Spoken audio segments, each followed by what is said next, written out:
Assalamualaikum warahmatullahi wabarakatuh. Selamat pagi, salam sejahtera untuk kita semua. Om Swastiastu, Namo Buddhaya, Rahayu.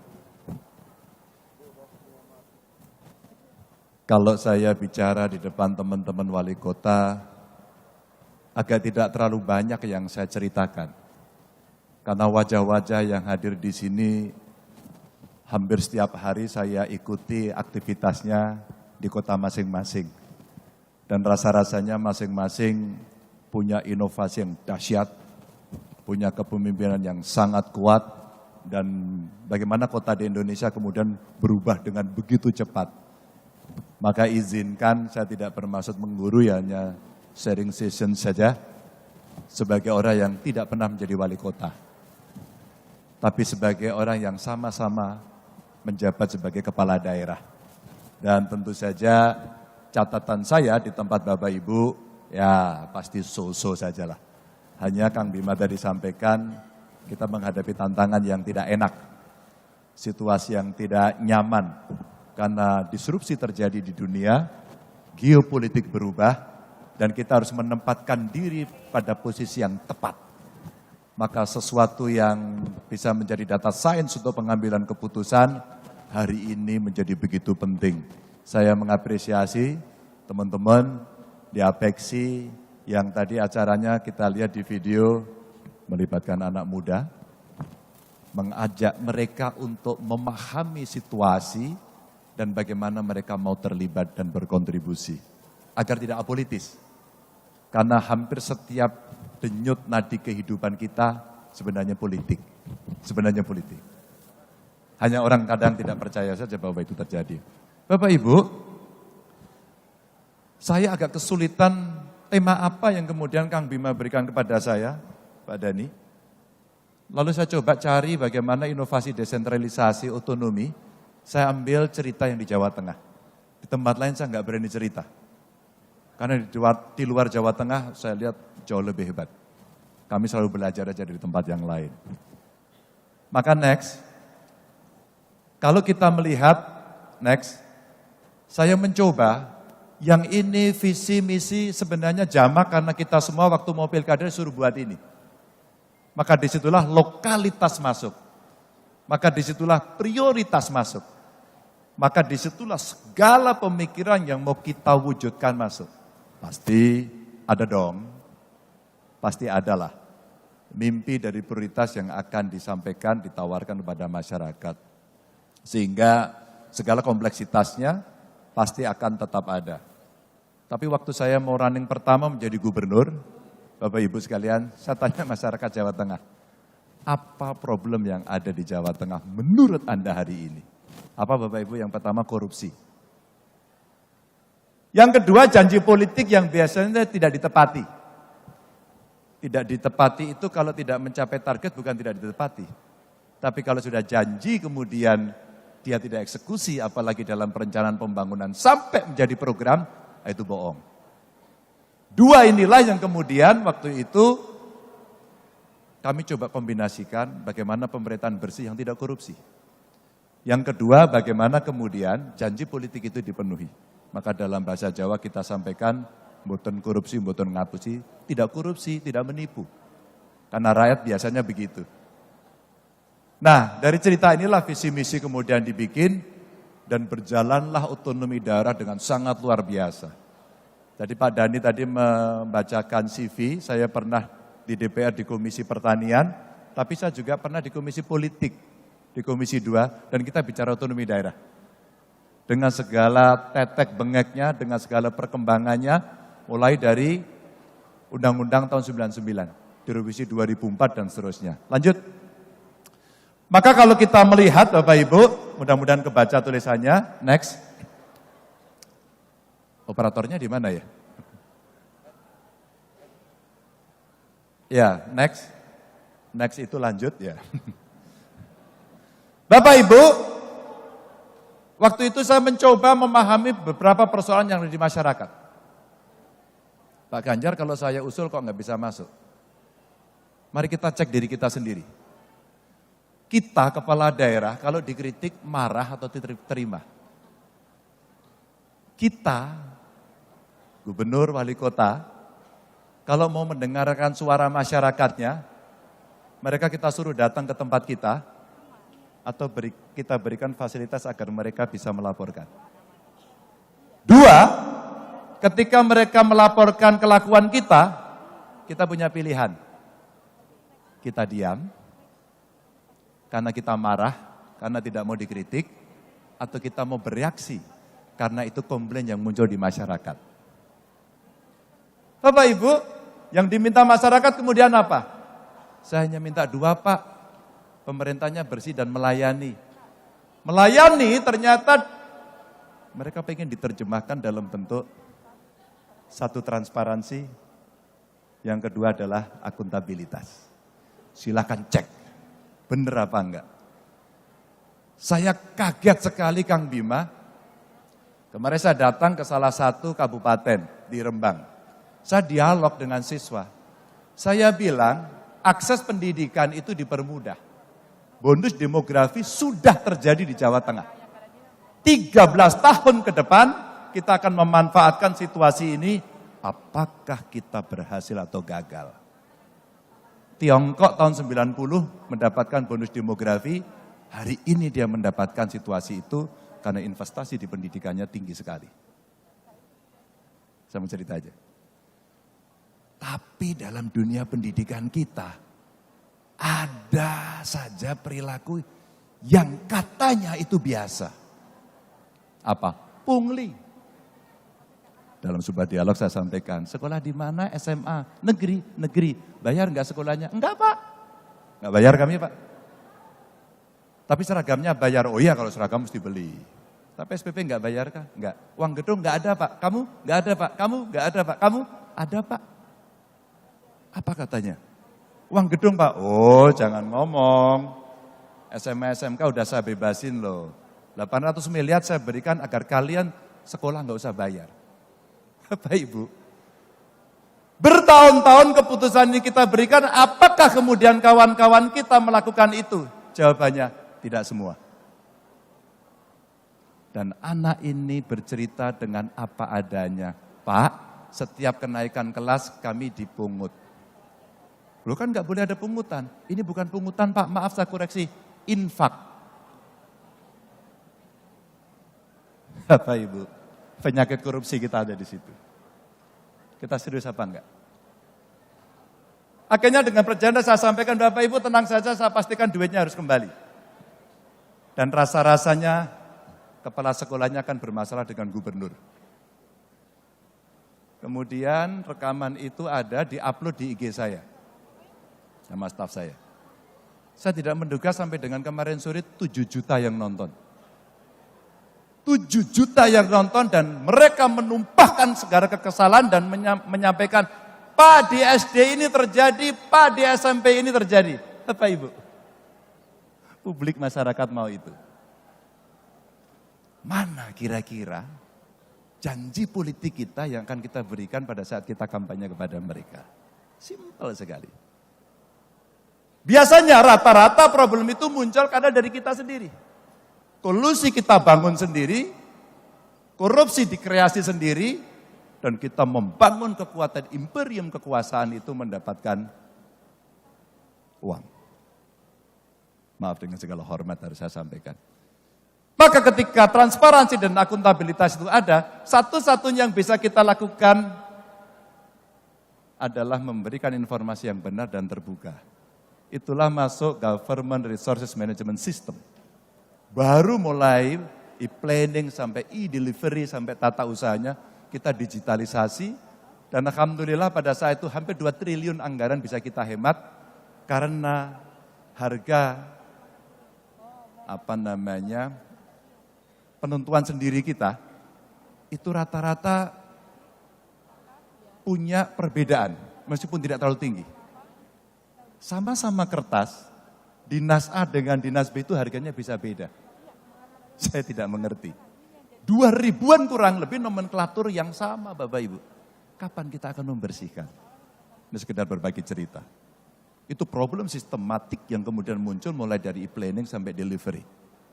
Kemudian kita buatlah sistem itu dan masing-masing kemudian kita dorong apa yang bisa teman-teman lakukan ketika dinas atau sektornya mesti merespon persoalan masyarakat.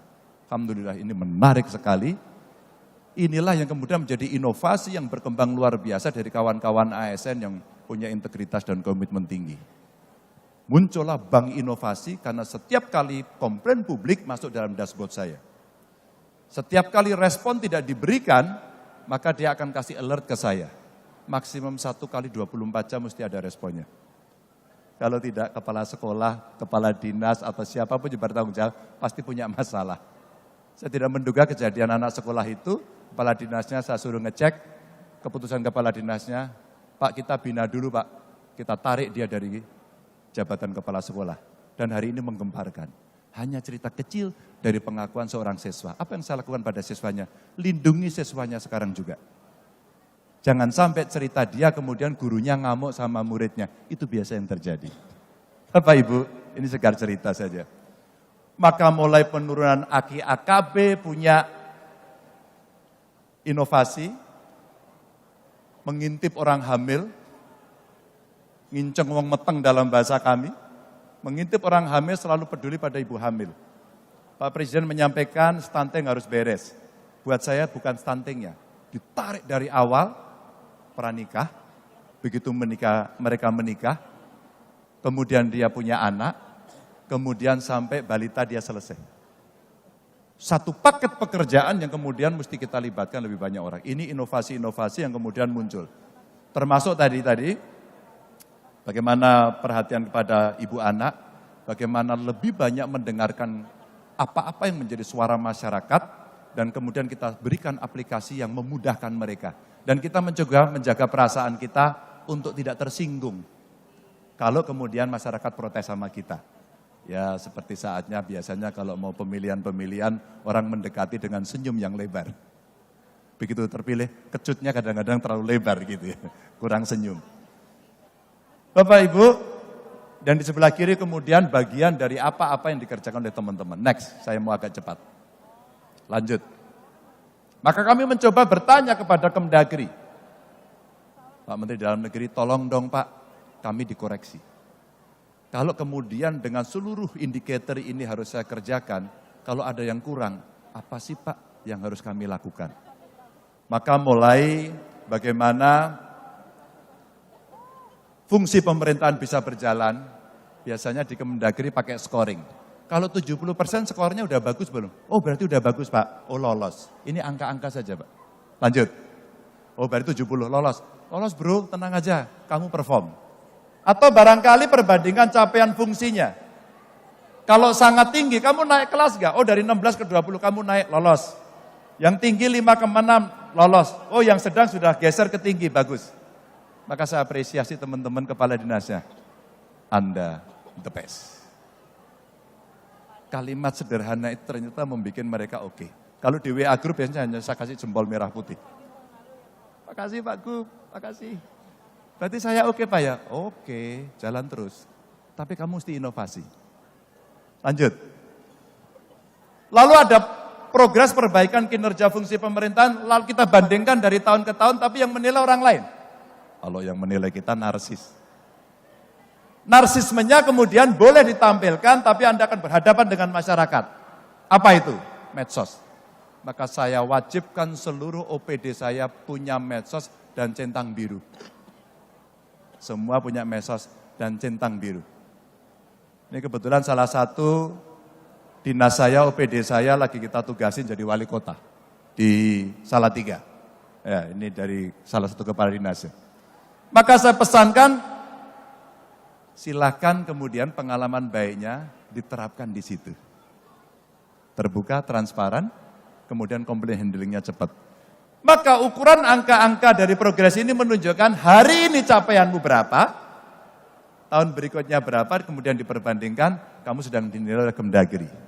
Cerita suksesnya kelihatan, tapi ada cerita tidak suksesnya. Maka saya sampaikan next, dari angka-angka kemudian ditampilkan, kata Kemdagri, oke, hampir semua kinerja fungsi pemerintahan tidak mengalami perubahan, semua pada top level sesuai dengan target. Berarti kamu beres.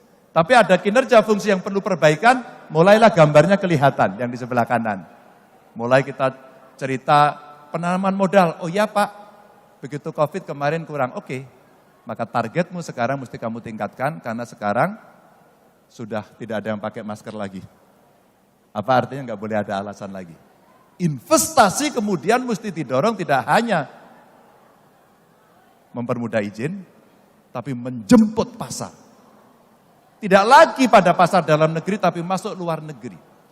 Maka kepala dinas saya, Bapak Ibu, saya kasih nomor telepon para duta besar, dan kita biasakan mereka untuk berkomunikasi langsung dengan para duta besar. Sehingga pasar-pasar tradisional mulai kita tinggalkan. Apa itu pasar tradisional? Biasanya kita ke Amerika, kita ke Eropa, kita ke Tiongkok.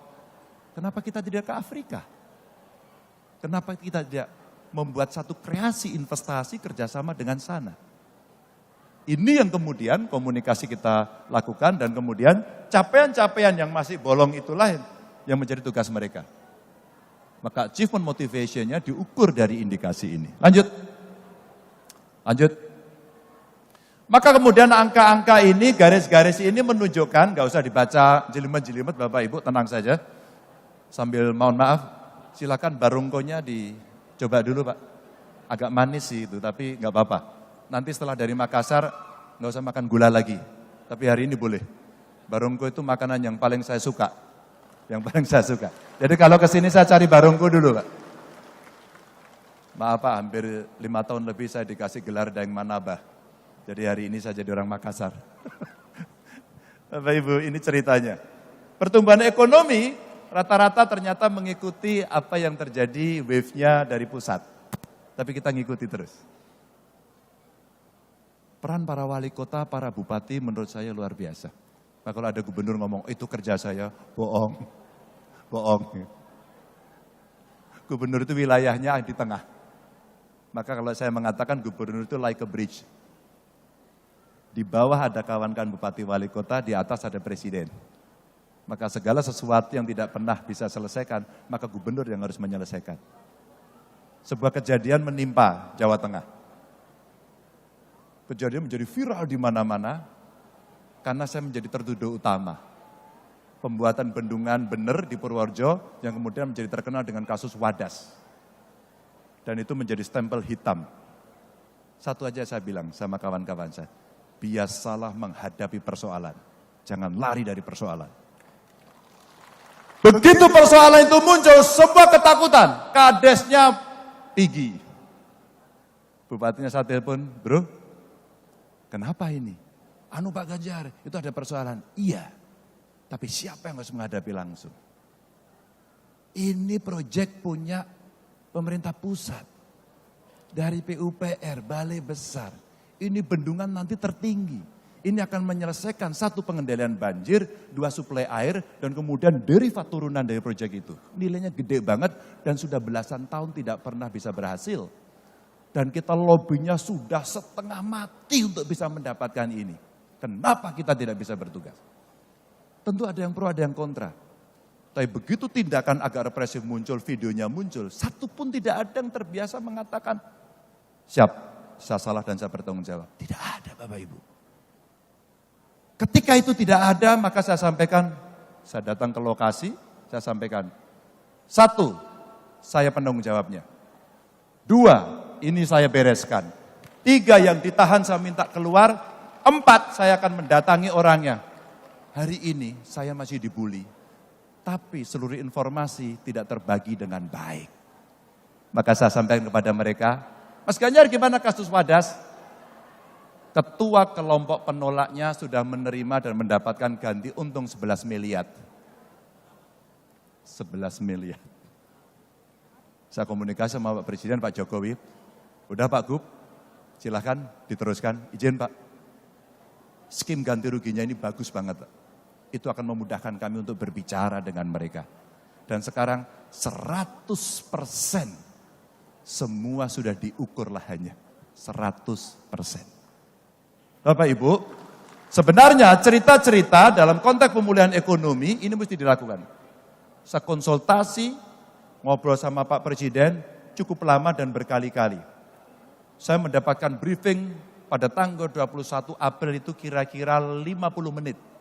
Karena menjelang hari Lebaran esok paginya, saya terbang dari Jakarta ke sana menemani beliau sendirian. Selama 50 menit itulah Pak Presiden menyampaikan kepada saya bagaimana situasi global tidak baik, bagaimana infrastruktur mesti cepat dikerjakan, dan bagaimana peran kepala daerah harus melakukan itu dengan cepat. Saya merasakan, iya, ini tanggung jawab kita ya.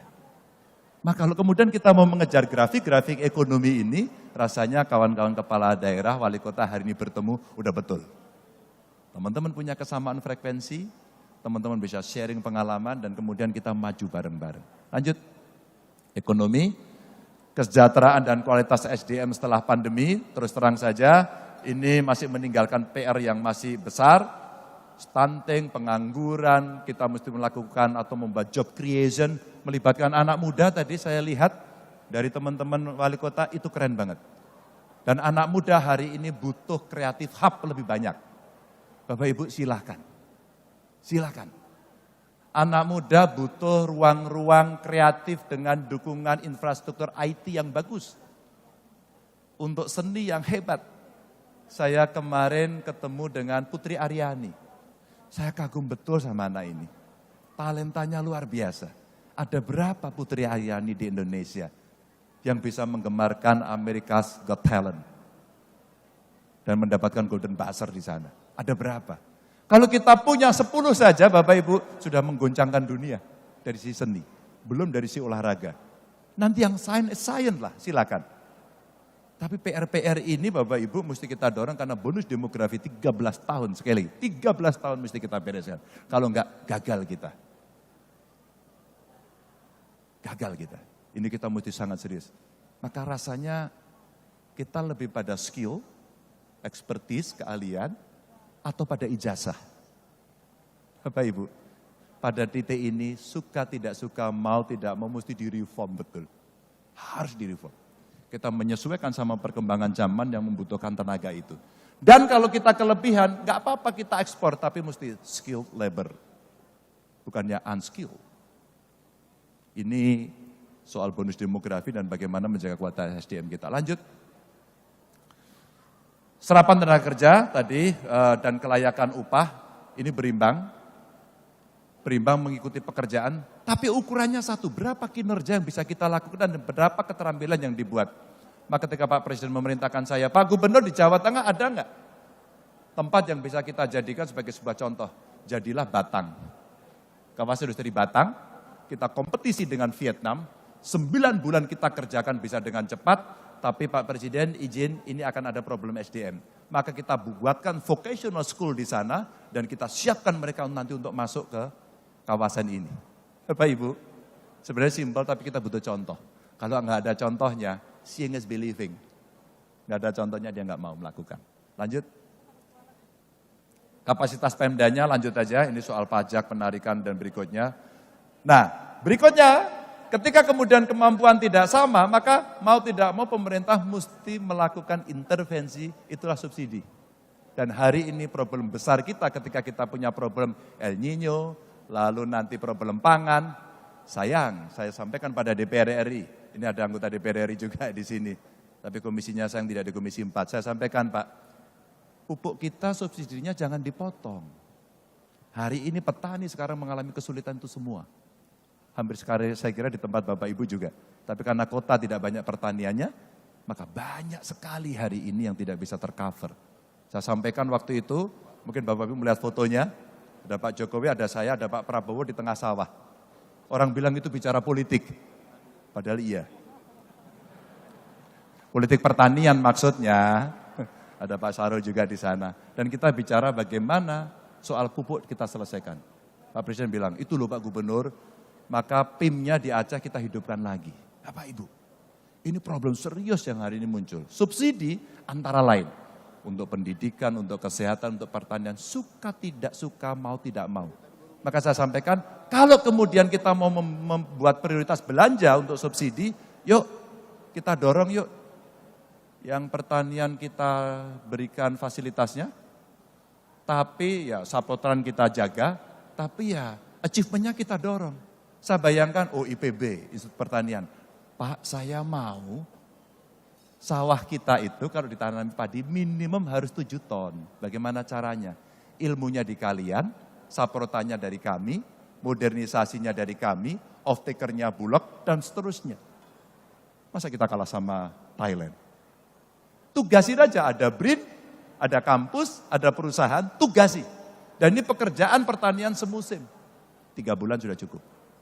Maka kalau 2 kali saja dalam 1 tahun sebenarnya sudah ada hasilnya. Bapak Ibu, ini menggandengkan. Lanjut.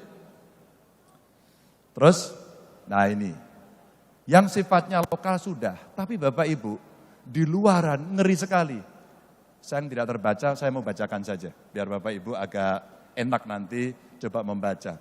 Yang kuning-kuning itu ada masalah di bagian utara bumi ini. Mana itu? Rusia, Ukraina. Oke, itu ada masalah. Yang hijau-hijau itu adalah negara OPEC, di mana mereka memproduksi minyak dan energi menjadi perusahaan besar. Renewable energy kita belum jalan.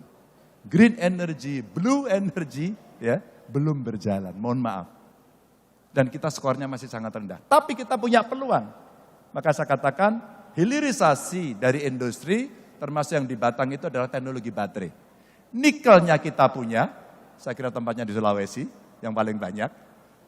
Hilirisasinya belum, SDN-nya belum, tapi kalau buat baterai, masih ada komponen yang belum kita dapat. Maka Pak Presiden kemarin ke Australia menemukan itu. Kalau ini bisa join, sebenarnya kita akan punya energi alternatif dan kita bisa menjadi juara dunia. Maka saya senang waktu Pak Presiden bicara begini. Pak, kita akan kalah di WTO, kita lawan. Mantap. Kita lawan. Kita banding, tapi hilirisasi mesti dibereskan hari ini. Mesti dibereskan hari ini, enggak bisa menunggu. Sama dengan infrastruktur, makin ditunda harga tanah makin mahal. Maka indeks dari tekanan rantai pasok global pada saat terjadi COVID goyang semuanya. Semua goyang. Saya punya petani porang, sekarang nggak bisa ekspor. Terus kemudian sarang burung walet hari ini terhenti. Ya masih ada, tapi belum bisa semua. Furniture kita baru mulai menggeliat, Bapak Ibu. Maka market baru mesti kita ciptakan. Itulah yang saya bilang tidak lagi masuk pada pasar tradisional, tapi menciptakan tempat-tempat yang baru. Lanjut, ini disrupsi rantai global. Dan ketidakpastiannya masih kelihatan, maka kalau kita lihat dari indeks mulai dulu tahun 90-an ada perang Teluk, kemudian resesi di Amerika Serikat setelah 9 September, terus kemudian ada perang Irak dan kemudian pandemi SARS waktu itu, SARS dulu ya. Lalu ada krisis financial global, terus kemudian ada polemik fiskal di Amerika dan krisis utang pada saat itu di Eropa. Ini grafiknya nggak karu-karuan. Nah puncak yang tertinggi kemarin negosiasi perdamaian perang dagang Amerika Serikat dan Tiongkok. Kita sebenarnya pernah mendapatkan keuntungan. Ketika Amerika tidak mau membeli produk Tiongkok, dan Tiongkok tidak mau membeli produk Indonesia, Tiongkok beli produk Indonesia dan Amerika beli produk Indonesia. Momentum yang sebenarnya bisa kita ambil. Maka itulah peran para diplomat kita, para duta besar kita untuk kita tugaskan dalam fungsi ekonomi. Dan kontestasi geoekonomi inilah yang hari ini Bapak Ibu, kita ditugaskan. Kepala daerah harus mikir itu enggak? Ya iyalah. Maka kita dalam satu rantai pemerintahan level pusat, provinsi, kabupaten, kota ini memang harus ada satu yang kita mendapatkan well informed dengan data yang presisi. Ya, dan Indonesia harus melakukan terobosan, enggak bisa enggak. Maka saya senang kemarin yang sifatnya pasar-pasar baru diciptakan. Saya kira Pak Presiden kemarin cukup intent dengan Uni Emirat Arab umpama. Investasi juga gede-gede banget gitu kan. Di Tiongkok masih jalan, Amerika masih masuk, dan kebetulan beberapa bulan terakhir saya ketemu dengan para tamu-tamu asing itu, dan mereka menyampaikan luar biasa. Terakhir Korea. Ibu-ibu, penggemar drakor angkat tangan? Oke. Bapak-bapak, ibu-ibu penggemar K-pop angkat tangan? Penggemar Blackpink ada? Penggemar BTS? Ada para ARMY di sini? Blackpinknya udah ada nih. Black and Pink. Pak tahu ARMY enggak Pak? Tahu Pak? Enggak ya? Cucunya tahu Pak pasti. Sampai kemudian kami punya kerjasama dengan pemerintah Provinsi Chungcheong Bungdo, kemarin dari Chungcheong Bungdo datang, dan mereka lagi menyampaikan, kami sedang membuat sekolah musik K-pop, dan membuka seluruh dunia. Luar biasa. Dan setelah itu keponakan saya, ya, cucu-cucu kakak saya, semua sekarang pinter makan dan bisa menikmati rasanya kimchi, yang sangat asem itu. Hanya karena lagu K-pop. Hanya karena dia nonton drakor. Bahkan sekarang gadis-gadis remaja atau remaja putri skincare-nya maunya dari Korea Selatan. Bapak-bapak juga pakai skincare? Pakai ya Pak? Oh pakai, Bapak glowing kok. Next. Udah 30 menit ya? Oke, saya mau berhenti. Dan risiko global ini menjadi kerawanan Indonesia dan kemudian ada tren kenaikan suku bunga. Ya, ini terjadi di beberapa negara, ada di Amerika Serikat dan krisis yang ada di Eropa. Hari ini Perancis Bapak Ibu lagi bergolak, dibakar-bakar di sana. NATO sekarang lagi sibuk karena ada perang Ukraina, semua membantu di sana, ada harga diri. Sementara Putin masih kuat. Jadi dunia sedang bergolak. Amerika perang dagangnya sama Tiongkok belum berhenti sampai ini. Maka Indonesia mau apa? Satu, kita punya pasar dalam negeri. Dua, kita bisa memproduksi. Meskipun belum banyak dan kualitasnya belum bagus. Maka ini kesempatan sebenarnya yang bisa kita ambil untuk kita bisa memenuhi kebutuhan itu. Potential market kita ada di dalam negeri. Dengan melihat dunia yang berubah, ada ancaman perang cyber 2023, kita mesti hati-hati. Ada instabilitas politik menjelang transisi kekuasaan di beberapa negara. Ada juga peningkatan aktivitas senjata nuklir. Bahkan dalam konteks geopolitik, ini menarik. Di selatan ada AUKUS, Amerika, UK, dan Australia. Di utara ada Quad. Kalau tidak salah ada Jepang di sana, ada Amerika, ada India. Di timur ada bilateral, kerjasama pertahanan antara PNG dengan US. Di Timur Leste ada Tiongkok di sana. Dan Indonesia ada berada di tengahnya. Geopolitik dunia. Dan kemudian di AUKUS, di selatan, ada kerjasama pertahanan yang akan membuat kapal bertenaga nuklir. Bagaimana persiapan Indonesia? Bapak Ibu, ini dunia yang kemudian kalau terpantik, kita akan mengalami situasi yang tidak baik. Kita mesti siap pada soal itu. Berikutnya, maka optimisme di 2045 yang tadi Kang Bima sampaikan, Bapak Ibu ramalan yang menarik, lihat. Yang 2022 paling bawah, itu negara kita Bapak Ibu. Kalau kita bicara dari yang ada, maka studi dari Goldman Sachs di 2022 memproyeksikan Indonesia mencapai posisi 4. Maka lihat gambarnya dia naik. Maka kalau kita lihat Amerika 2050 turun, 2075 turun. Kita akan naik. Kita akan naik. Kenaikan itu momentumnya apa? Sekarang.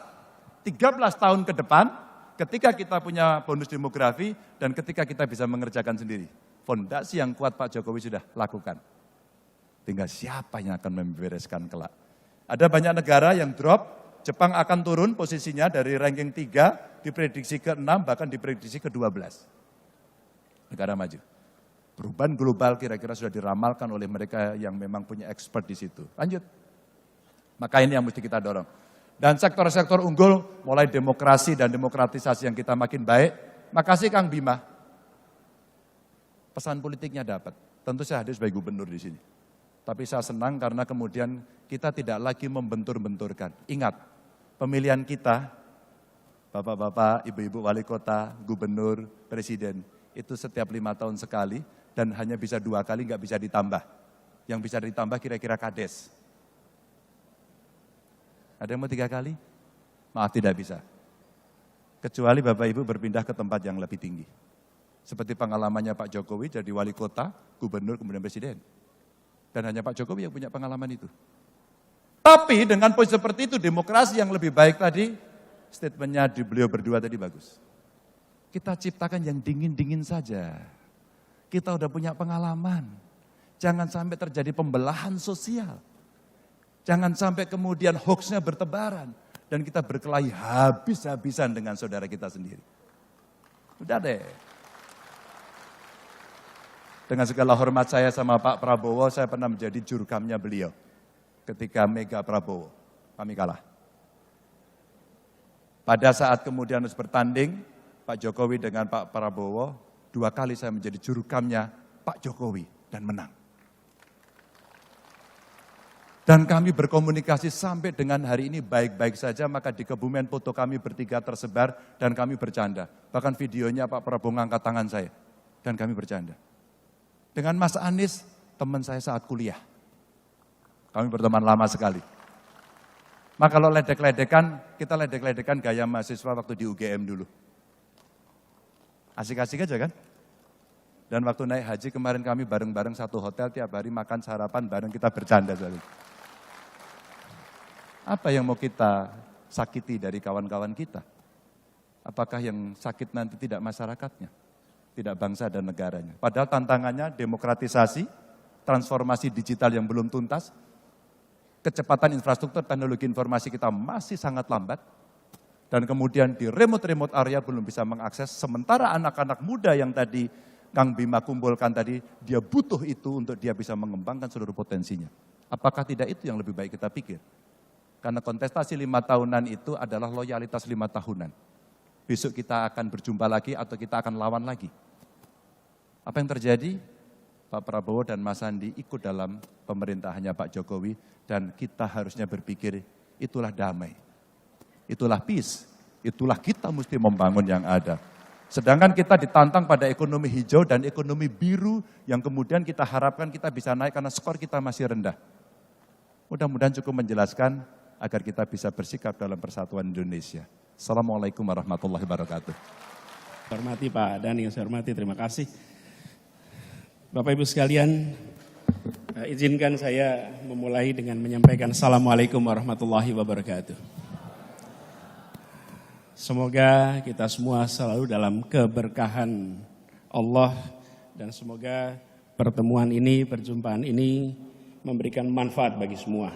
Izinkan saya menyebut beberapa nama yang saya hormati: Gubernur Sulawesi Selatan atau mewakili, Ketua Dewan Pengurus APEKSI, kemudian juga Wali Kota Makassar, para wali kota atau perwakilan wali kota, para delegasi, dan seluruh peserta Rakernas yang saya muliakan. Pada kesempatan ini, izinkan kami menyampaikan terima kasih Pak Ketua atas kesempatan untuk berbagi yang menjadi gagasan bagi kami. Dan waktu saya dapat teks itu, teksnya sempat keselip karena ketika di Mekah, Madinah itu memang lebih banyak kegiatan domestik di sana. Lalu saya sampaikan beliau, insya Allah hadir. Cuma waktu itu beliau bilang tanggal 12, saya tibanya tanggal 12. Barangkali mesti jet lag, gak taunya ternyata 13. Alhamdulillah jadi bisa sampai ke tempat ini dan jumpa dengan semuanya. Lalu terkait dengan kota, ini Bapak Ibu semua di sini adalah para wali kota, para pengelola kota. Jadi kalau berbicara tentang kota, saya rasa Bapak Ibu semua sudah sangat menguasai. Saya tidak ingin menggarami air laut. Ini semuanya para ahli di sini. Ahlinya bukan ahli teori, tapi mengerti bagaimana operasionalisasinya. Jadi dalam kesempatan ini saya ingin menyampaikan yang menjadi gagasan. Bagaimana kota di depan, apa problematikanya. Dan kami ketika mendapat tugas mengelola Jakarta, pada waktu itu kami selalu sampaikan ada 3 level di dalam manajemen pengelolaan kebijakan publik.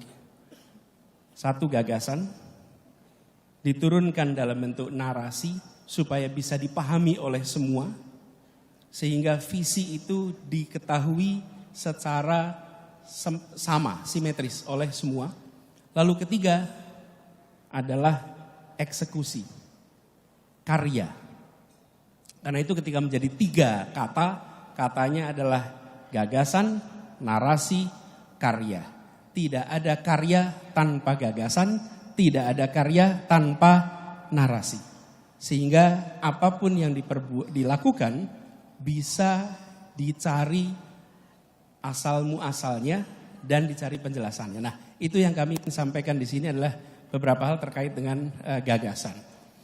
Karena itu sekalian, kalau boleh tunjukkan next slide.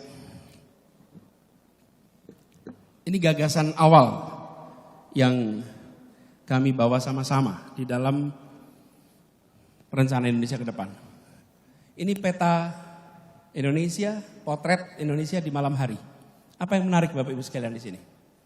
Mohon maaf kalau boleh pinjam apa sih namanya nih? Laser pointer.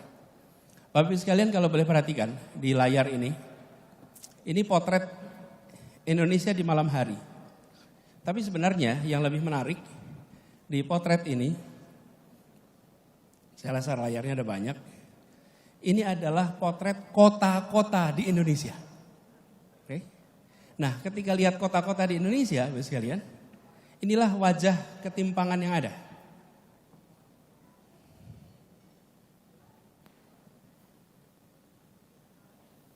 Kelihatannya ada ketimpangan juga Pak di sini Pak.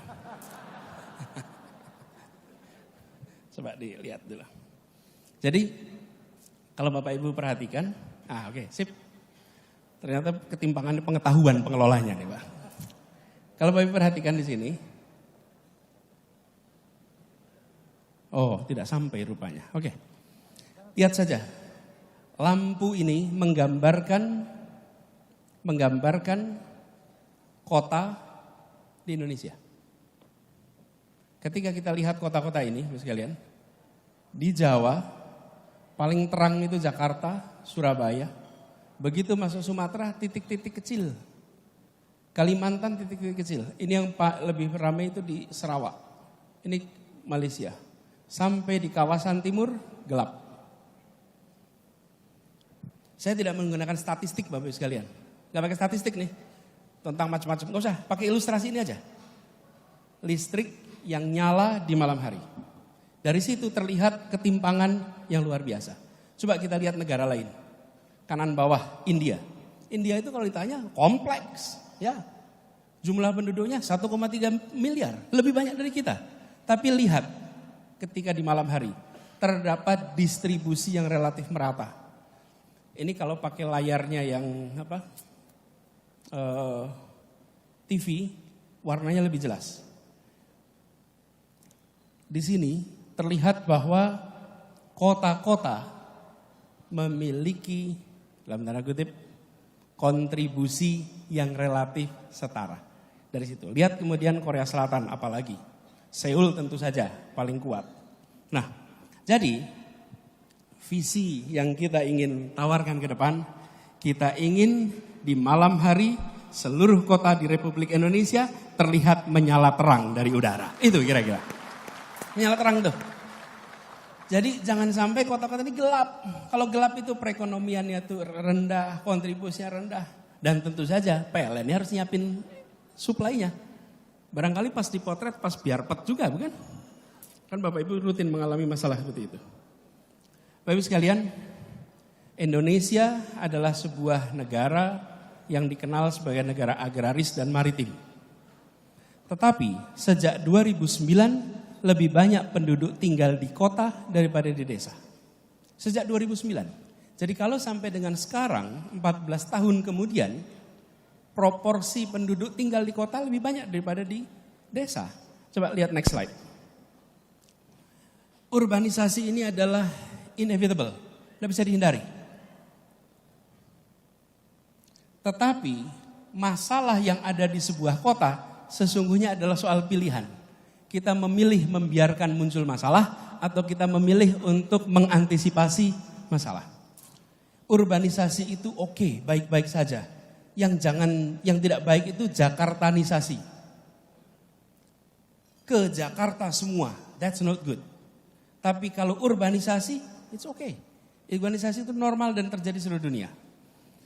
Diperkirakan, tadi visinya Pak Ketua 2045, tahun 2045 itu 70% penduduk Indonesia akan tinggal di perkotaan.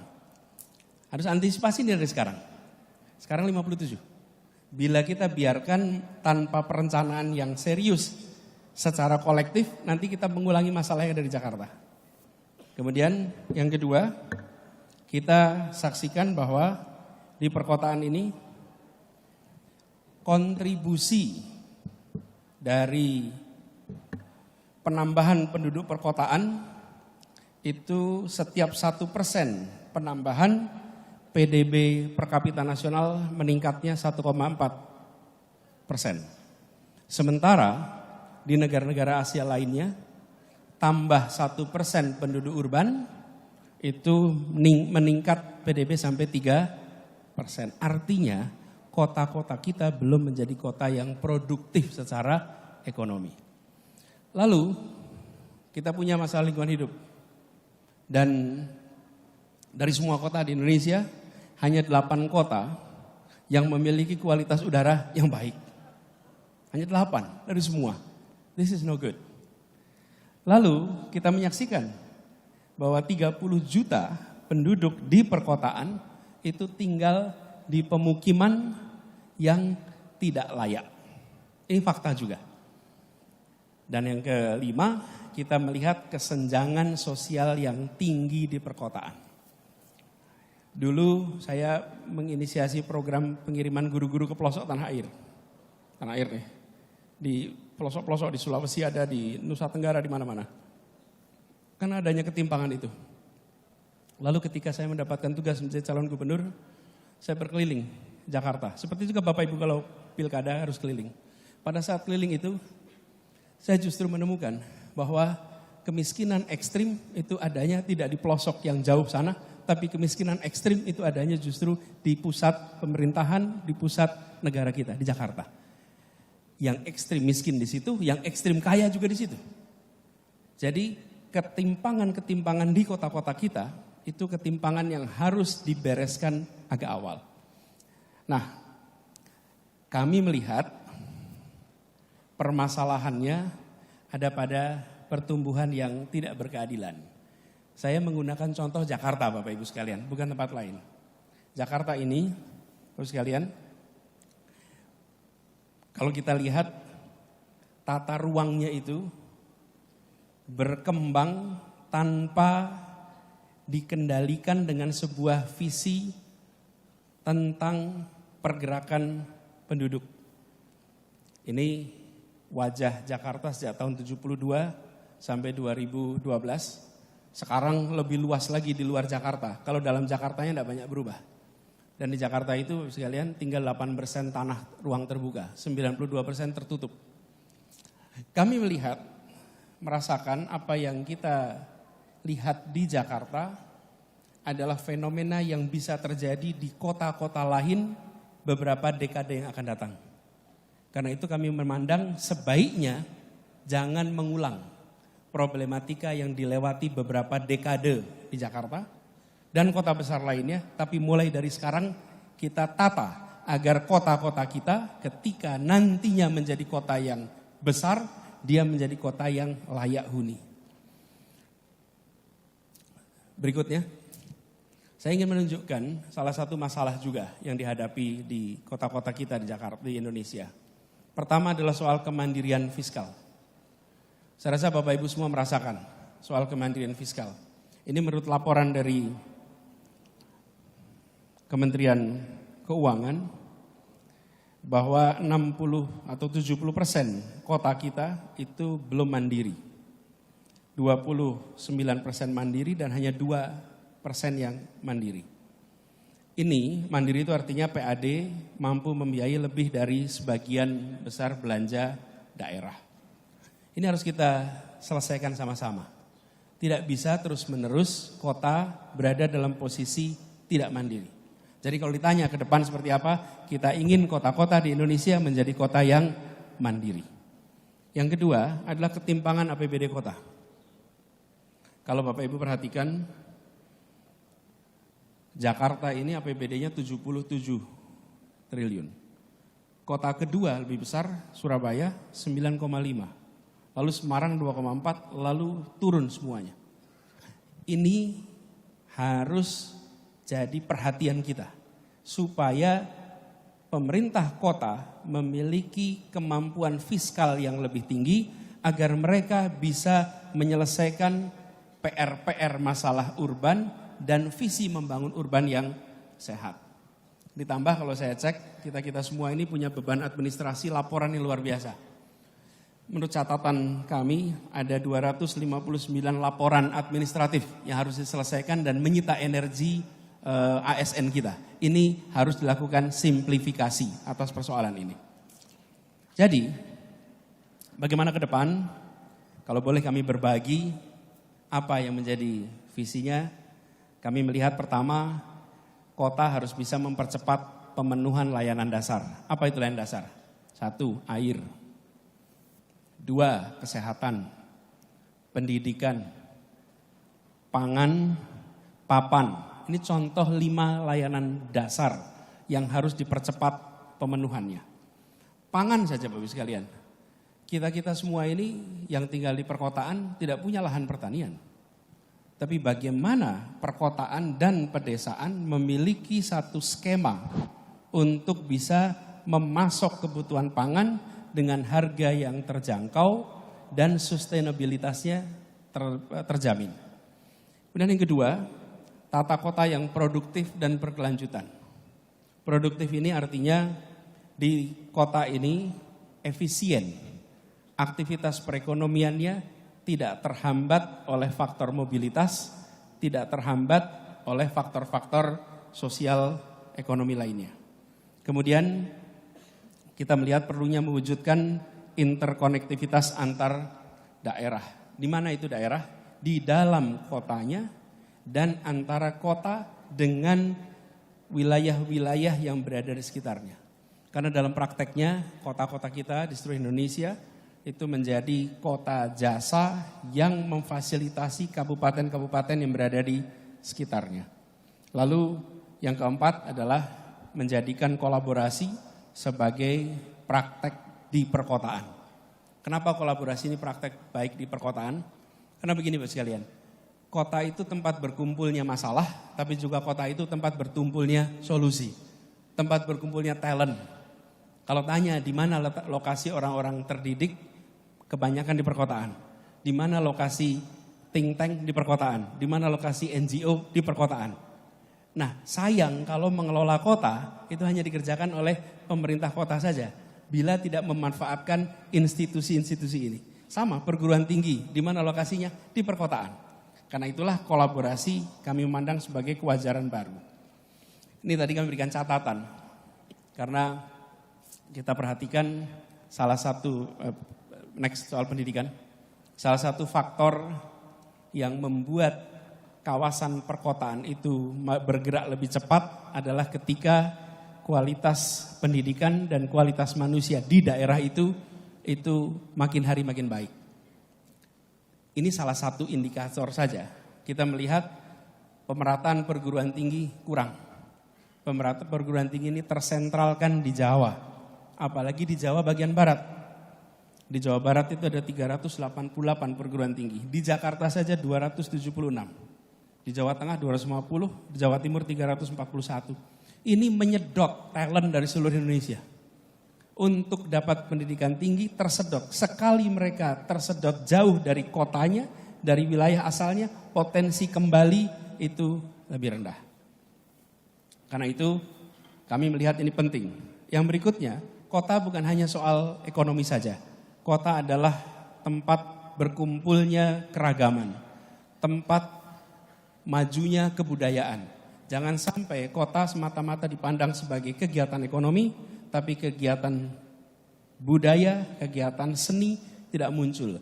Dan kami melihat kota-kota adalah tempat di mana terobosan inovasi di bidang-bidang kebudayaan menjadi penting.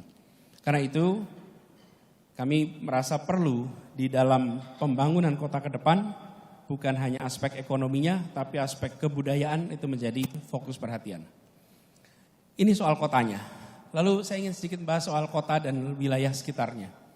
Tidak bisa dipungkiri, kota-kota ini menjadi pusat rumah sakit, pendidikan, kebudayaan, perdagangan, yang ini berkorelasi dengan kawasan sekitarnya.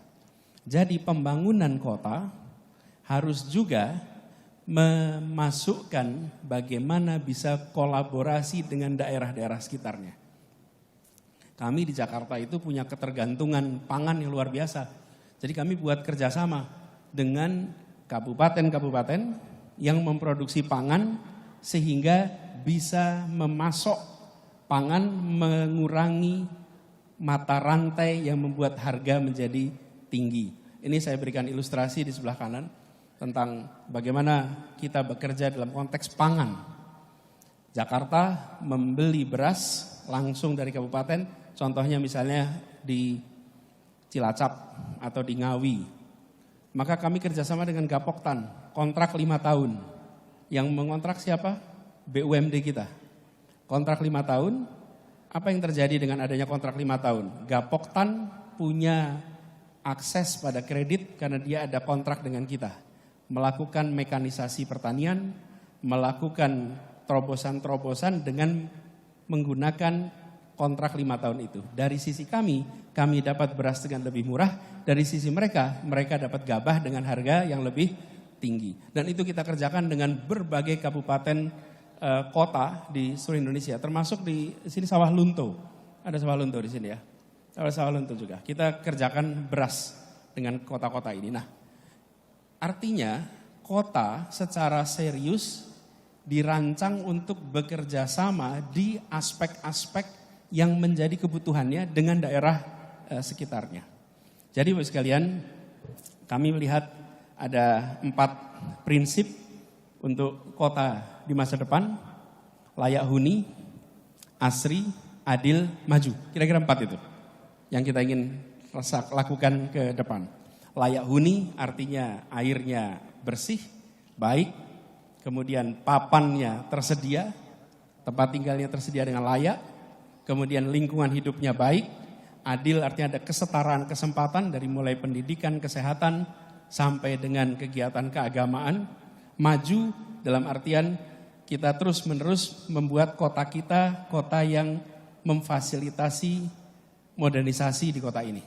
Ini gambarnya JIS, tapi nggak ada rumputnya di sini, Pak. Jadi nggak kelihatan di rumputnya di sini, Pak. Nah, untuk itu semua kami melihat ada 6 rute untuk ke sana. Akselerasi yang tadi saya katakan, yang kedua transportasi umum sebagai moda utama, yang ketiga pemerataan perguruan tinggi, yang keempat relasi urban dan rural yang saling menguatkan, yang kelima minimalisasi beban administrasi pelaporan dari Pemda, yang keenam pemerintah pusat harus menjadi pemercepat kolaborasi antar daerah. Ini 6 hal yang kami rasa perlu kita kerjakan untuk kota-kota Indonesia di masa yang akan datang. Sebagai catatan saja yang terkait dengan transportasi umum Bapak Ibu sekalian, ini perlu secara serius dipikirkan dari sekarang, jangan sampai seperti Jakarta.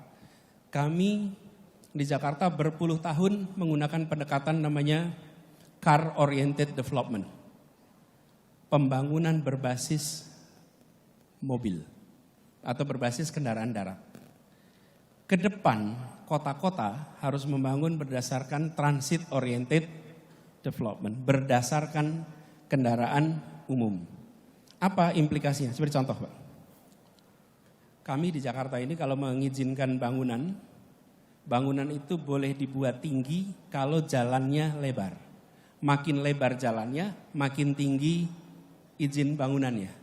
Makin sempit jalannya, makin pendek bangunannya. Kira-kira prinsipnya seperti itu. Jadi kalau jalannya seperti Gatot Subroto atau Jenderal Sudirman, gedungnya menjadi tinggi-tinggi karena jalannya lebar. Ini transit oriented. Ini car oriented. Apa yang terjadi dengan konsep itu? Kita siapkan jalur-jalur keluar kota. Lalu yang muncul problem apa? Kita tidak bisa membangun bangunan yang tinggi. Karena bangunan yang tinggi adalah di pinggir jalan dan bangunan tinggi di pinggir jalan harganya mahal. Apa yang terjadi kemudian? Penduduk kota itu bergeser keluar, mencari tanah yang lebih murah, mencari rumah yang lebih terjangkau. Lalu pemerintah menyiapkan jalan tol keluar. Jadi masuk keluar kotanya dimulai dari tata ruang yang berdasarkan pada jalan, memaksa penduduk pindah keluar supaya harganya terjangkau. Pemerintah menyiapkan jalanan untuk mereka masuk menggunakan mobil. Efeknya kemacetan yang luar biasa. Ke depan, alhamdulillah Jakarta sudah diubah peraturan RDTR sudah diluluskan persis berapa bulan sebelum saya selesai tugas karena panjang prosesnya. Tahun 2022 kemarin, sekarang menjadi transit oriented. Apa artinya? Bila di situ ada stasiun, maka 800 meter radius dari stasiun atau dari terminal, maka di situ bisa dibangun bangunan yang tinggi. KLB-nya itu sampai 12. Dan bila kemudian 1,2 kilometer, KLB-nya lebih tinggi, lebih rendah tapi cukup tinggi. Konsekuensinya apa? Nanti 5-10 tahun ke depan Bapak Ibu akan melihat pertumbuhan bangunan-bangunan tinggi di sekitar kawasan terminal dan kawasan stasiun. Yang lebih menarik yang kita ingin harapkan adalah penduduk yang kemarin terlempar keluar karena tidak mampu menjangkau rumah di Jakarta, mereka akan berbondong-bondong masuk kembali ke Jakarta dan menggunakan kendaraan umum bukan kendaraan pribadi. Jadi kami melihat problematika ini jangan sampai berulang di kota-kota besar atau menuju besar lain di seluruh Indonesia. Terakhir, nah untuk melakukan perubahan itu Bapak Ibu sekalian, kami inginnya kolaboratif. Kami tidak ingin mengerjakan itu sendirian. Jadi kami merasa sudah cukup pendekatan. Orang pusat mengatakan 1, 2, 3, 4, 5, lalu daerah mengerjakan. Tidak, sudah saatnya pusat lebih banyak mendengarkan kepada daerah. Udah harusnya begitu. Yang tahu siapa? Lah yang tahu Bapak Ibu semua kok. Dan tidak mungkin kebijakan itu simetrik, tidak mungkin. Tidak mungkin kebijakan simetrik di semua tempat sama, impossible. Setiap tempat memiliki kekhasan yang perlu solusi yang berbeda. Karena itu saya mengajak kepada Apexi ini, Pak Bima, untuk nyusun sama-sama, itu visinya tadi. Tapi untuk melaksanakan visinya, yuk kita kerja bareng-bareng di sini. Visinya harus sama dulu, tadi yang saya sampaikan. Beberapa poin tadi. 1, kota yang layak huni. Enggak usah kembali, biar fokus itu. Layak huni, asri, adil, maju. Itu kita melakukan itu. Untuk itu, saya minta kepada Bapak Ibu sekalian, bantu kami rumuskan. Apa hal yang harus diteruskan dari kebijakan sekarang. Yang kedua, apa yang harus dikoreksi dari kebijakan sekarang. Yang ketiga, apa yang harus dihentikan dari kebijakan yang ada sekarang. Dan yang keempat, apa hal baru yang harus kita buat sama-sama supaya visi itu bisa terjadi. Jadi kami tidak ingin model top down lagi. That's enough. Republik ini dibangun dengan semangat gotong royong. Dan kita sudah saatnya meneruskan pembangunan ke depan dengan semangat gotong royong juga. Jangan sendirian. Dan kita akan ketemu begitu sampai yang harus diteruskan. Bapak Ibu lebih tahu. Unsurnya apa? Ini 4 hal, unsurnya regulasi, undang-undang apa yang harus penyesuaian, PP apa yang harus penyesuaian, keputusan menteri A, B, C, D, E, F, G apa yang harus penyesuaian. Kemudian juga keputusan dari Kementerian Dalam Negeri apa yang harus melakukan penyesuaian untuk melakukan ini semua. Tidak bisa yang tahu hanya Jakarta, justru yang berada di daerah sering lebih tahu. Lalu yang ketiga Pak, lapis ketiga nih Pak. Pro-konnya, stakeholder mana yang akan tidak setuju, stakeholder mana yang akan setuju atas 4 hal yang akan dikerjakan ini. 4 hal ini.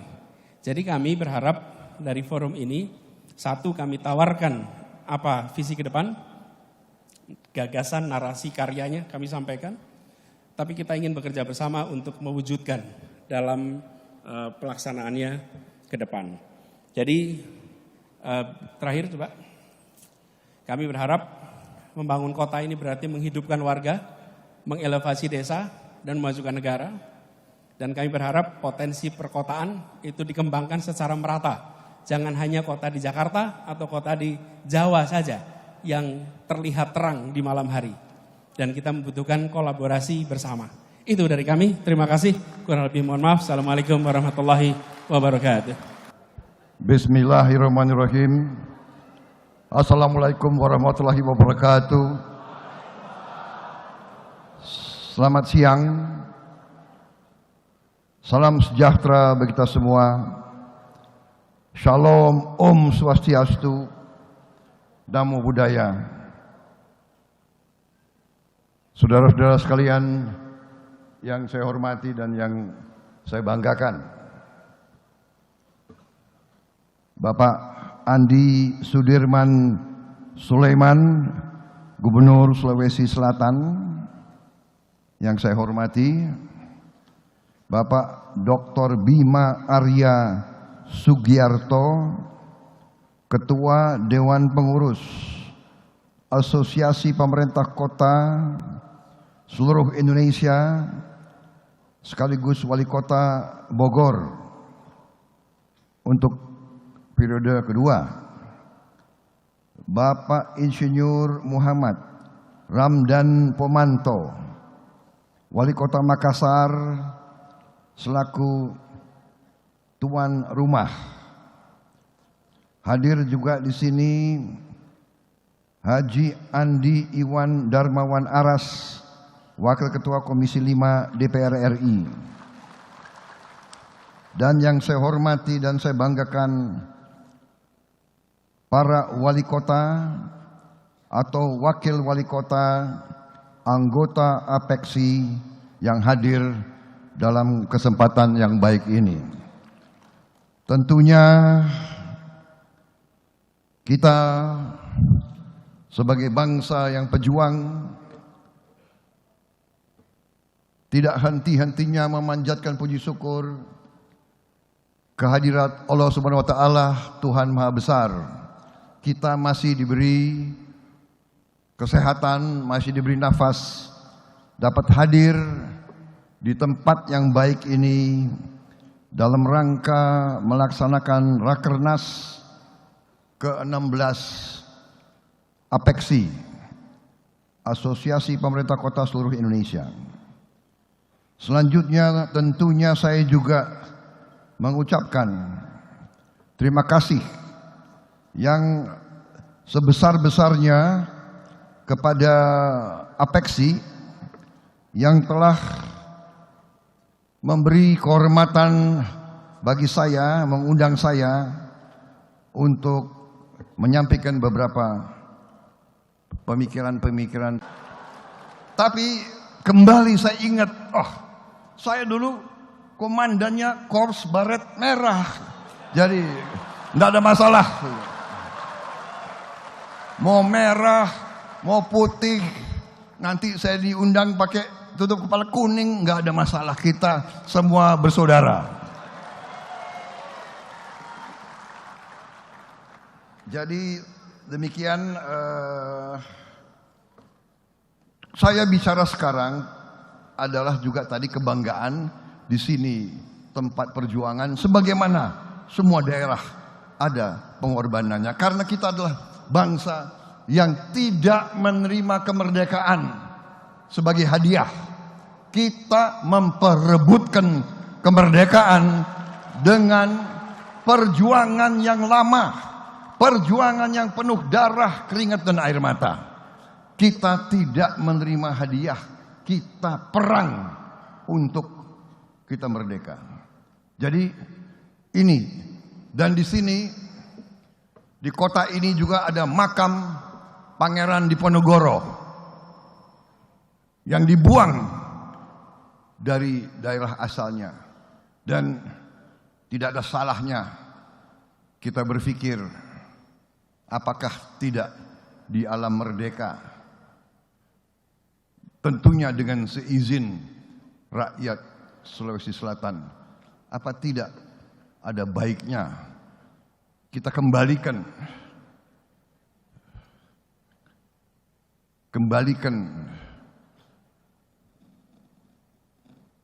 makamnya Pangeran Diponegoro ke kampung halamannya lagi.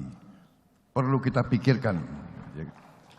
Seorang yang berjuang tertawan oleh musuh, puluhan tahun dibuang, tidak boleh kembali ke kampung halaman. Masa di saat Indonesia merdeka mungkin saya sodorkan suatu pemikiran dengan seizin rakyat Sulawesi Selatan, kita kembalikan beliau ke kampung halamannya sendiri.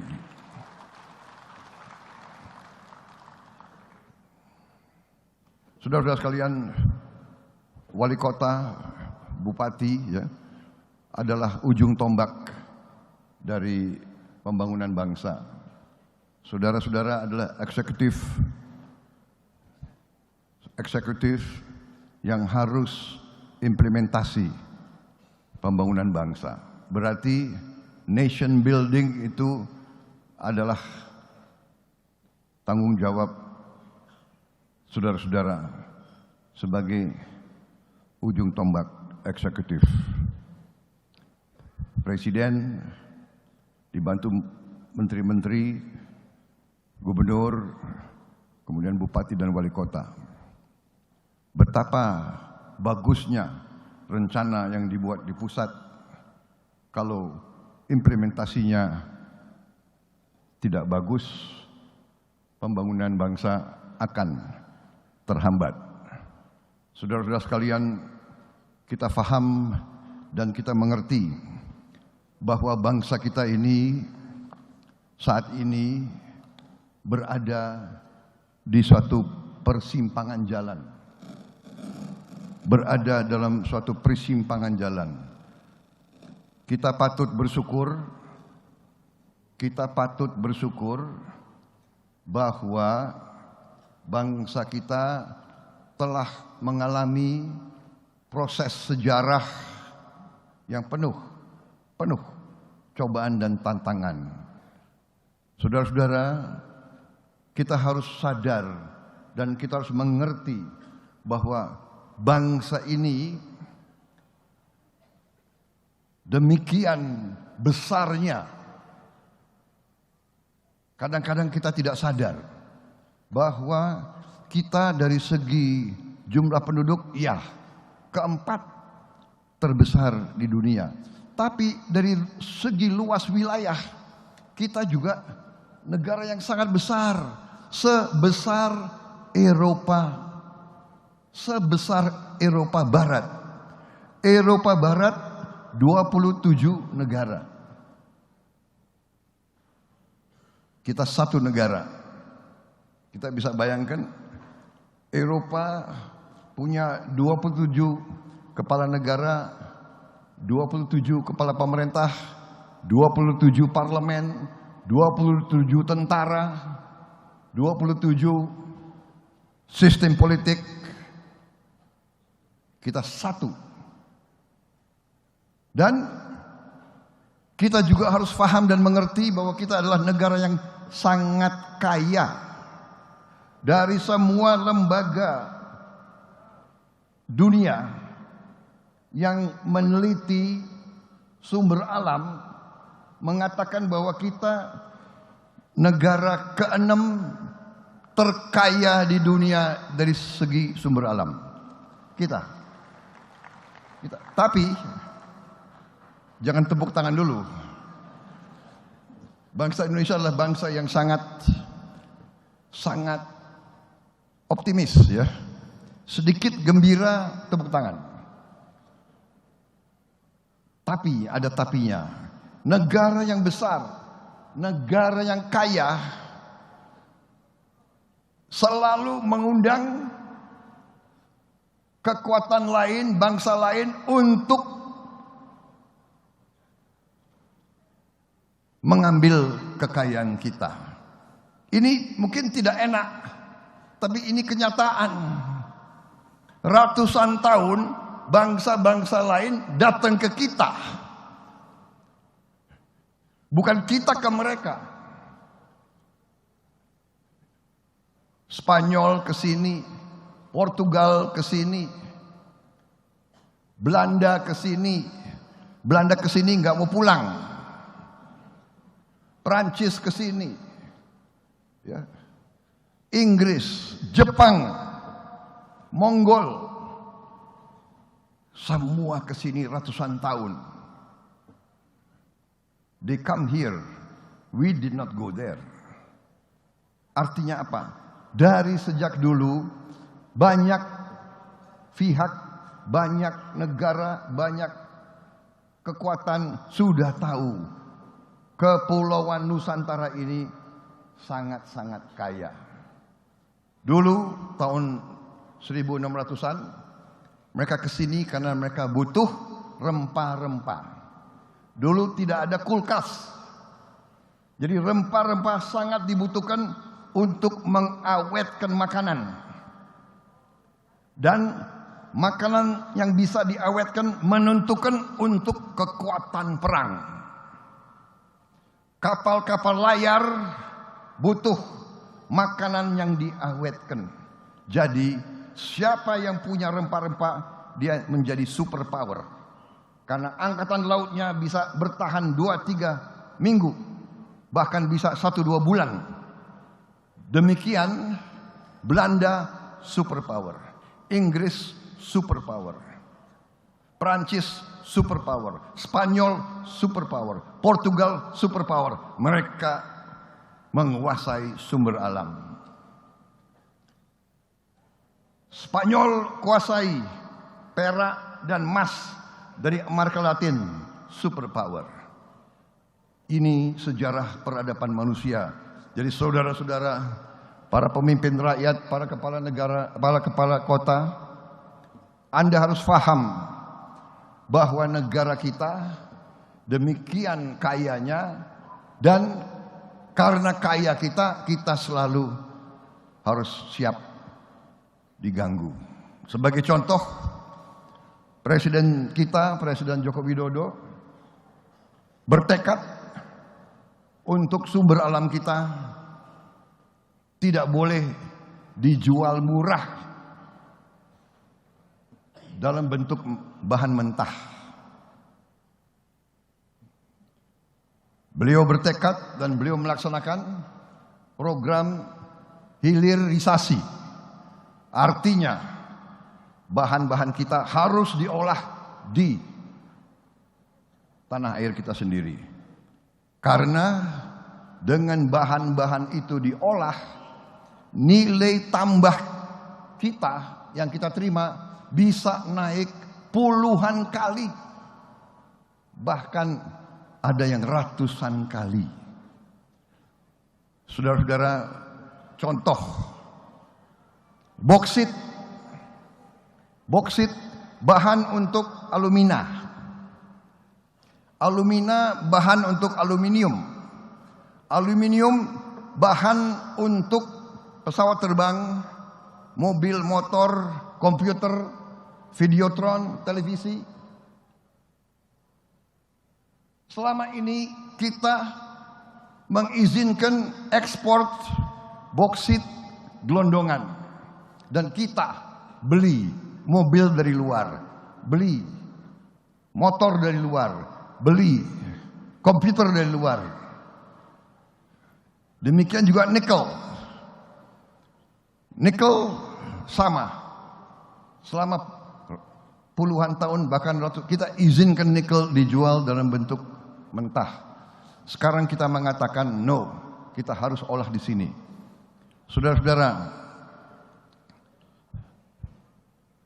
dalam 1 tahun begitu pemerintah kita melaksanakan hilirisasi, dalam 1 tahun dari tahun 2021 sampai 2022, penerimaan negara, penerimaan bangsa Indonesia dari nikel naik 20 kali. 20 kali lebih. Bayangkan. Jadi saudara-saudara, kenapa saya singgung ini semua? Saya mulai dari makro, karena memang saudara berkepentingan, saudara mau dengar kepentingan kota. Tapi kalau saudara bertanya, bagaimana program ini, program itu yang berurusan langsung di tanggung jawab saudara-saudara, tentunya ujung-ujungnya kita harus bicara kemampuan uang. Dan bagaimana kita bisa meningkatkan kemampuan keuangan kita. Satu-satunya jalan adalah hilirisasi. Semua kekayaan kita olah di dalam negeri. Saudara-saudara sekalian, dengan demikian kekayaan kita naik berpuluh kali lipat. Di hadapan saudara ada slide, Anda bisa lihat nikel naiknya berapa kali, boksit, tembaga kalau kita olah, timah kalau kita olah, ya. Bahkan ikan pun kalau kita olah di sini, udang pun naiknya puluhan kali. Sawit kalau diolah turunannya adalah berapa puluh? Kalau tidak salah 59. Salah satu margarin bahan untuk mentega. Naiknya 79 kali. Kelapa ada di seluruh Nusantara. Tapi kalau kita olah menjadi minyak kelapa MCT, nilai tambahnya 18 kali. Jadi saudara-saudara, inilah dengan penerimaan negara, dengan kekayaan negara meningkat drastis, kita bisa atasi masalah-masalah yang ada di kota dan kabupaten. Masalah-masalah yang kalian merasakan perlu bantuan. Bagaimana menghadapi pendidikan guru honorer, bagaimana hadapi pelayanan kesehatan, bagaimana menghilangkan stunting yang dikatakan Presiden. Menghilangkan stunting bukan dengan ceramah, menghilangkan stunting bukan dengan wejangan, menghilangkan stunting harus kita hidupkan. Posyandu atau sejenis itu harus dicatat. Bayi-bayi yang di bawah timbangan normal, ibu-ibu yang kurang, itu harus segera kita kasih susu, kita kasih makanan dan sebagainya. Untuk itu kita butuh kemampuan keuangan yang kuat. Jadi saudara-saudara sekalian, strategi pembangunan yang sedang dilaksanakan oleh pemerintah di bawah kepemimpinan Pak Joko Widodo sudah benar, dan saya bertekad seandainya saya menerima mandat dari rakyat, saya akan teruskan strategi yang sudah benar ini. Saudara-saudara sekalian, pembangunan bangsa bukan dilaksanakan per 5 tahun, bukan dilaksanakan per 10 tahun. Nation building adalah per generasi. Saudara-saudara, ya, resminya kita merdeka 17 Agustus 45, resminya. Tapi waktu 45 sesungguhnya kita belum berdaulat. Kita menyatakan merdeka, tapi kita perang. Kita perang. Jadi tidak ada pembangunan, yang ada perang. Kita menerima kedaulatan tahun 50, persisnya 31 Desember tahun 49, dan setelah itu kita tidak diberi kesempatan pembangunan. Ada NII, sebelum kita merdeka sudah ada pemberontakan, Madiun, NII, APRA, coba lihat dengan seksama tanggal-tanggal itu. Terus kita dihadapi persoalan-persoalan. Perang saudara, PRRI Permesta, PGRS PKU, G3. Jadi intinya saudara-saudara, kalau kita jujur, kita mungkin pembangunan baru tahun 70-an. Alhamdulillah kita sampai di sini. Dan yang saya ingin ingatkan seluruh unsur masyarakat dan unsur pimpinan. Saudara-saudara, kita harus waspada. Kita jangan terlalu naif. Kita bangsa yang terlalu lugu dan terlalu baik. Kita ramah. Masalahnya bangsa-bangsa lain belum tentu seramah kita. Bangsa-bangsa lain akan memikirkan kepentingan mereka sendiri. Nyatanya ribuan kapal asing mengambil ikan kita di laut kita sendiri. Saudara-saudara sekalian, ini kenyataan. Saya ketemu Menteri KKP kemarin kalau tidak salah. Dia mengatakan dia mau berkunjung ke suatu negara. Saya nggak sebut negara mana, nggak enak, ya kan? Nanti hubungan diplomasi kita nggak benar. Dia mau berkunjung ke Menteri Perikanan negara itu memberi syarat kepada Menteri KKP kita. Boleh Anda berkunjung ke saya, tapi saya minta dulu kau larang nelayan-nelayan Indonesia untuk terlalu banyak ambil ikan tuna di Indonesia. Kan aneh. Laut Indonesia, nelayan Indonesia, tunanya ada di Indonesia, harus kita kurangi nelayan kita untuk ambil ikan. Alasannya kalau ikan terlalu banyak diambil di Indonesia, dia nggak kebagian ikan. Akhirnya Menteri KKP bilang ke saya, Menhan, saya nggak jadi berangkat. Sudah nggak jadi berangkat. Untuk ketemu saja kok kasih syarat. Saudara-saudara, ini adalah kenyataan. Sekarang ini persaingannya persaingan keras. Persaingan adalah persaingan ekonomi. Inilah yang saya mengerti, saudara. Undang saya di sini ingin mendengar apa gagasan Pak Prabowo yang akan berurusan dengan pembangunan kota. Okay.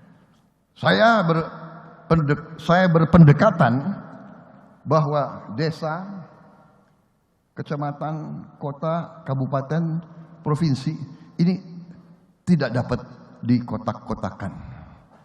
Satu kesatuan. Kalau di desa ada tenaga kerja yang tidak dapat pekerjaan, dia akan lari ke kota. Kalau di kota tidak ada pekerjaan, dia akan lari ke ibu kota provinsi. Saudara-saudara, jadi pendekatan kita harus integral, komprehensif, dan lihat sumber masalahnya. Sumber masalahnya kita sudah mengerti. Kita perlu meningkatkan penghasilan kita supaya gaji-gaji bisa naik, supaya banyak lapangan kerja, saudara-saudara, dan hanya supaya pendidikan harus berhasil. Kita sekarang kurang dokter-dokter spesialis. Saudara wali kota, saya kira saudara mengerti di kota kalian berapa spesialis jantung bisa pasang kateter, bisa pasang stent. Berapa ahli onkologi, ahli kanker yang bisa obati leukemia, yang berapa alat-alat yang bisa dioperasikan di kota kalian dan sebagainya. Saudara yang lebih tahu. Pendidikan harus kita tingkatkan. Semua, dan ini semua perlu investasi yang besar. Jadi saudara-saudara, strategi yang sudah dilaksanakan, kuncinya ada hilirisasi. Tapi, hilirisasi ini mengganggu negara-negara lain. Begitu pemerintah kita melaksanakan hilirisasi, di diancam oleh Uni Eropa, diadu ke WTO, diadu, pemerintah kita naik banding, dia adu lagi, naik banding lagi, kita tidak tahu. Tapi mereka tidak suka kalau kita hilirisasi. Kemudian selain Uni Eropa, IMF menegur kita juga. Saudara-saudara, bayangkan, kita bahan baku ada di kita, milik kita, karunia Tuhan. Kita mau olah di Indonesia. Karet kita mau olah di Indonesia. Kelapa sawit kita mau olah di Indonesia. Coklat kita mau olah di Indonesia. Semua bahan itu kita mau olah di Indonesia supaya pabrik-pabriknya bisa memberi pekerjaan untuk anak-anak kita. Supaya insinyur-insinyur kita bisa bekerja. Supaya wali kota bisa dapat retribusi. Supaya pajak naik, penghasilan naik, saudara-saudara. Sampai demikian. Sampai menteri-menteri kita harus ke sana. Pemimpin-pemimpin tanya, mengapa Indonesia tidak boleh sejahtera? Mengapa Indonesia harus jual murah bahan-bahan yang kita miliki? Saudara-saudara, karena itu kita harus kuat, kita harus waspada, dan semuanya kuncinya adalah persatuan dan kerukunan. Menurut saya kuncinya itu, saudara sebagai pemimpin terdepan, saudara yang menerima mandat dari rakyat terdepan, saudara sangat berperan untuk memelihara momentum nation building kita. Saya bisa lebih rinci bicara ini, tapi secara garis besar itu yang saya ingin sampaikan.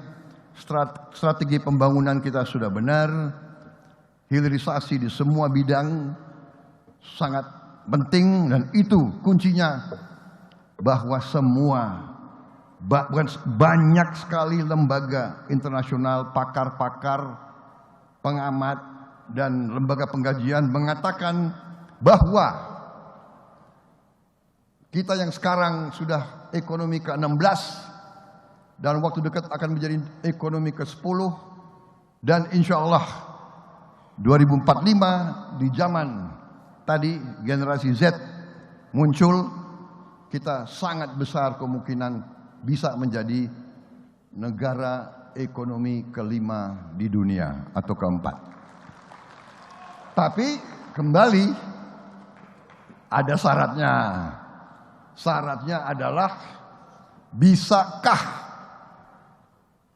pemimpin-pemimpin Indonesia kerjasama? That is the question. Saya pernah baca kajian-kajian mereka. Can the elite of Indonesia work together? Kalau kita bisa kerjasama, insya Allah kita akan sangat berhasil dan kita akan jadi negara maju. Kita tidak mau jadi negara rakyat kita hanya menerima UMR.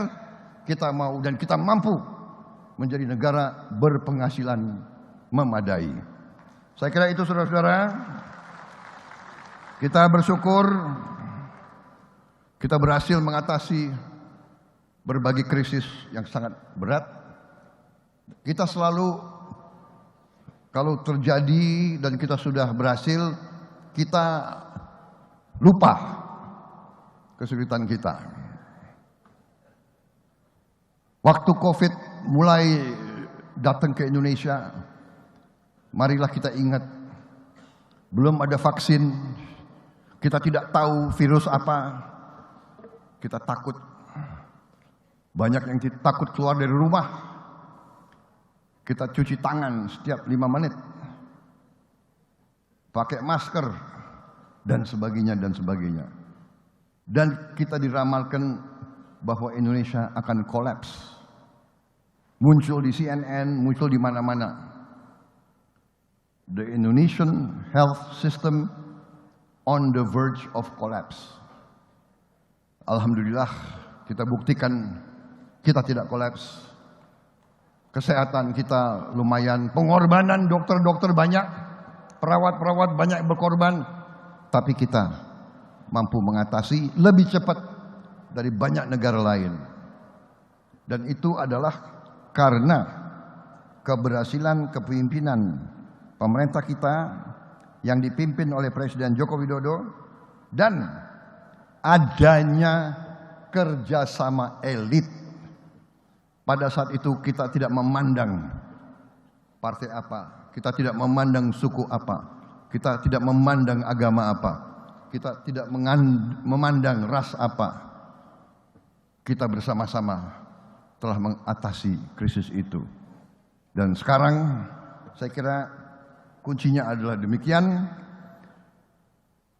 Saya sangat optimis, karena itu saya juga dalam politik saya ingin menjalankan politik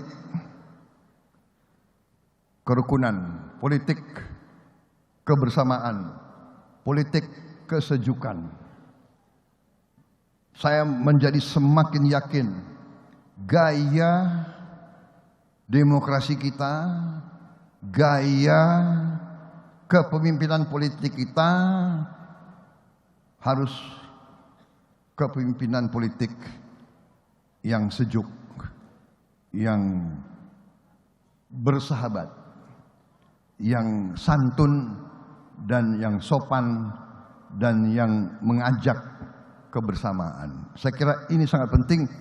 Ini berbeda dengan tradisi demokrasi di negara-negara lain. Di negara lain kadang-kadang kita lihat debat-debat itu saling caci maki, saling kejar mengejar, saling ini menurut saya kurang tepat untuk tradisi bangsa Indonesia. Dan saya kira kita sudah buktikan sekarang Indonesia jadi panutan di mana-mana. Saya keliling kemana-mana, mereka selalu sekarang mulai melihat ke Indonesia. Bahkan saya laporkan ke Bapak Presiden, saya ketemu beberapa pimpinan negara-negara Afrika, mereka sekarang minta dilatih di bidang pertahanan oleh tentara kita. Mereka minta mengirim perwira-perwira untuk dilatih di Indonesia. Demikian kita sekarang sudah menjadi panutan. Saudara-saudara sekalian, saya kira demikian yang ingin saya sampaikan secara garis besar. We are on the right track. Kita bersyukur kehadirat Yang Maha Kuasa, kita diberi kekayaan demikian. Sekarang tergantung kita, tergantung pemimpin-pemimpin. Bisakah kita kelola dengan baik? Bisakah kita menjaga kekayaan itu? Bisakah kita menyampaikan roda pemerintahan yang bersih, yang efisien, supaya kekayaan itu benar-benar dinikmati oleh seluruh rakyat Indonesia. Dan sekarang memang benar, kita sekarang harapannya adalah di anak-anak muda kita, di Gen Z. Kita harapan kepada mereka. Kalau kita banyak kekurangan, kita berharap dari mereka akan muncul pemimpin-pemimpin yang lebih baik dari kita, lebih pintar dari kita, menguasai teknologi. Jangan mau dibohongi terus oleh bangsa-bangsa asing. Saya tidak mengajak kita membenci bangsa asing, tidak. Kita harus belajar dari yang kuat. Tapi jangan mau dibohongi terus, ya. Jangan mau dibohongi terus, saudara-saudara. Saya kira itu dari saya, saudara-saudara sekalian. Yang terakhir, saya banyak sekali slide. Ini ada slide, ada 33 slide. Tapi saya dibatasi oleh tuan rumah Pak Prabowo hanya 30 menit. Ini udah lewat belum 30 menit? Jadi kalau di sini saya harus patuh, ya kan? Karena saya ini sudah purnawirawan. Kalau dulu Pak Bima takut sama saya. Sekarang saya takut sama Pak Bima. Dia ketua Apexi, bayangkan. Saudara-saudara sekalian, saya hanya titip satu. Ya. Saya mau titip sama para wali kota, para bupati dan para gubernur. Saya titip. Saudara-saudara, saya lihat kota-kota kita harusnya lebih cantik lagi, lebih indah lagi. Yang saya perhatikan terlalu banyak iklan-iklan. Terus terang saja. Dan juga anak-anak kita banyak nakal-nakal. Dia suka pakai pilox, iya kan? Dia coret-coret itu di jalan-jalan protokol yang bagus-bagus dicoret-coret. Saudara-saudara, kita perlu pariwisata. Kita perlu devisa. Nah, saya titip lah. Para wali kota harusnya, dulu kalau tidak salah ada kejuaraan apa ya, Adipura atau sebagainya ya. Mana kota yang paling bersih, paling indah gitu. Ini agak mengganggu. Karena saya sekarang kan, saya jadi warga Bogor, Pak. Hanya kabupaten, bukan di kota. Tapi kan saya liwat tempat Bapak tiap hari. Itu aja yang saya titip. Bagaimana kita yakinkan anak-anak kita ya sudah ada. Masa keluarin uang beli pilox, coret ya kan. Kita kalau bisa kita bersihkan, kita bikin indah kota-kota kita supaya pariwisata naik. Yang saya lihat Malaysia, negara yang jauh lebih kecil dari kita, kalau tidak salah Malaysia itu mungkin 40 juta jumlah penduduknya, kita 8 kali dia. Malaysia itu penghasilan pertama bukan kelapa sawit. Penghasilan pertama elektronik, kedua pariwisata. Jadi pariwisata dia itu 1 tahun itu 6 miliar dolar. Sama dengan kita. Padahal kita negara yang 8 kali lebih besar dari dia jumlah penduduknya. Thailand luar biasa. Penghasilan dia pada puncaknya sebelum Covid 20 miliar dolar. 20 miliar dolar, kita hanya sekitar 6 miliar. Padahal dia negara yang mungkin sepertiga kita. Saya kira itu dari saya. Terima kasih atas perhatian saudara-saudara. Dan marilah kita bersatu, marilah kita rukun, mari kita maju bersama. Partai apapun, marilah kita utamakan kepentingan bangsa dan rakyat kita dan anak-anak muda kita.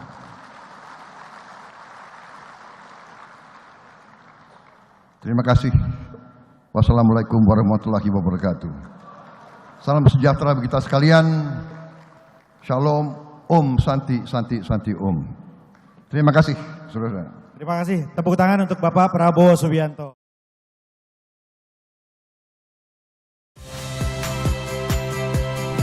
Saya Rahmat Ibrahim. Saksikan program-program Kompas TV melalui siaran digital, pay TV, dan media streaming lainnya. Kompas TV, independen, terpercaya.